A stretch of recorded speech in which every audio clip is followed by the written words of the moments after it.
Have you ever wondered what your life would look like without video games in it? Well, don't, because that's a bad question. Now, I'm not here to argue whether or not video games are healthy for you. There's been scientific studies done showing their benefits, link in the description. I'm just here as a dude who likes video games to talk about why they provide such an enjoyable contrast to the rest of our lives. Okay, for starters, video games are fun, and life should have some fun things in it. Sounds fair enough, right? So far, so good. Now, there's a lot of different ways you can spend your leisure time, but when you compare video games to the other forms of media like TV shows, movies, watching sports, I think the argument can be made that video games are the least passive of all of those. That's not to say stuff like movies can't be really thought-provoking, but when you're playing a video game, you've got a controller in your hand and you're directly responsible for what's happening on screen. As a result, more focus is required and therefore you're able to pull yourself further away from what's going on around you and whatever else has been on your mind that day.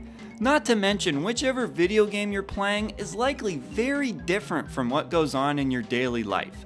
I mean, can you use your hat to possess the body of a walking stonehead who has a mustache and sunglasses to see secret paths in real life?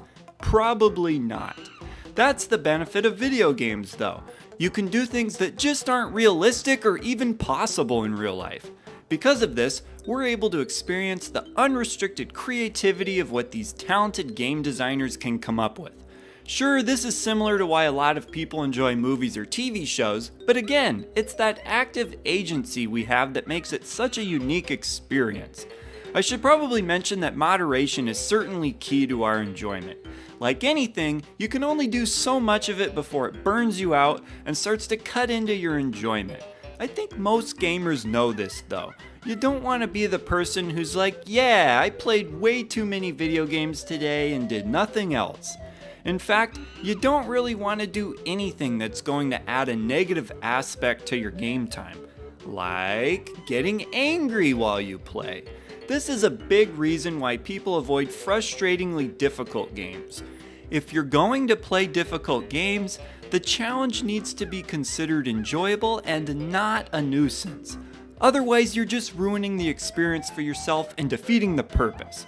This is an especially ironic outcome if you're using video games as an escape from other parts of your life that are stressful. Quick little story for you. I was going through a stressful time once and I decided to play Bloodborne, a game that certainly has some challenging parts. Bad decision. I did eventually beat that game later on, but it just wasn't a good time to be playing that game. You'll find that you're more in the mood to play certain games depending how you're feeling, and that's something you should pay attention to. I like to think of playing video games almost like a palate cleanser. You go through your day where stuff happens. Maybe a lot of it's good, maybe a lot of it just sucks, or most likely it's somewhere in between. Then when you have some downtime and don't want to just keep thinking about everything going on in your mind, it's time to change gears and fill your head with some diversion. This provides relief from your day, whether it was a good day or not, so that when you're done playing, you can get back to your regular life, feeling just a little bit fresher. Okay, I want to talk about gaming with friends now, because I feel like gaming as an escape could easily be misinterpreted as something an introvert would do to hide from reality.